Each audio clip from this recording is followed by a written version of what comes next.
அனைவருக்கும் வணக்கம். தெய்வீக பலன்கள் சேனல் சார்பாக தங்களை அன்புடன் வரவேற்கிறோம்.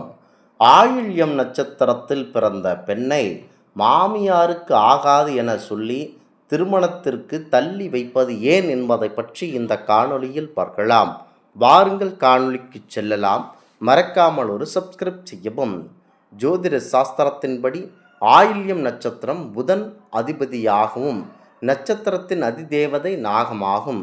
இப்படிப்பட்ட புனிதமான நட்சத்திரம் ஏன் தோஷ நட்சத்திரமாக பார்க்கின்றார்கள் என்றால் அது சற்று வேதனைதான். கடகராசி ஆயில்யம் நட்சத்திரத்தில் பிறந்த பெண்ணை திருமணம் செய்தால் மாமியாருக்கு ஆகாது என மருமகன் வீட்டார்கள் ஒதுக்குகின்றனர். ஒருபுறம் ஜோதிடர்கள் இந்த பெண்ணை மாமியார் இல்லாத வீட்டிற்கு கொடுத்து விடுங்கள் எனும் கூறி அந்த அவலமும் நடைபெறுகிறது. முக்கியமாக கடகராசியில் இருக்கும் ஆயில்யம் 3-4 பாதங்களை கொண்ட பெண்களுக்கு அவர்களின் திருமண பருவ காலத்தில் சுக்கிர திசை நடக்கும். குறிப்பாக ஆயில்யம் 4 பாதம் அம்சத்தில் உச்சமாக இருக்கும். சுக்கிர திசை நல்ல முறையில் இருப்பின் அந்த பெண்ணுக்கு சுக்கிர திசை நல்ல பலனையே தரும். அதிதேவதை நாகம் என்பதனால் பாம்பின் வழியில் குறுக்கிட்டால் அதன் குணமான சீறுதல் கொத்துதல் என இருப்பர். அதோடு எவரையும் மதிக்காத குணம், அலட்சியப்படுத்தும் குணம் கொண்டவர்களாக இருப்பார்கள்.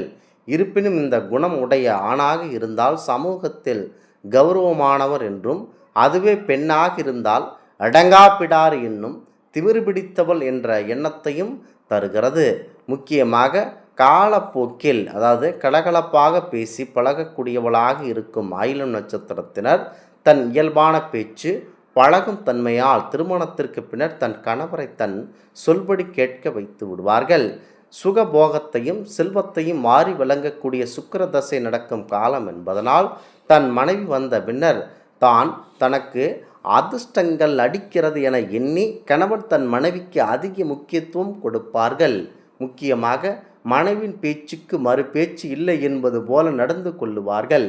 அதே போல மனைவியும் கணவனுக்குத்தான் என முக்கியம், மனைவியும் கணவனுக்குத்தான் மிகவும் முக்கியத்துவம் கொடுப்பார்.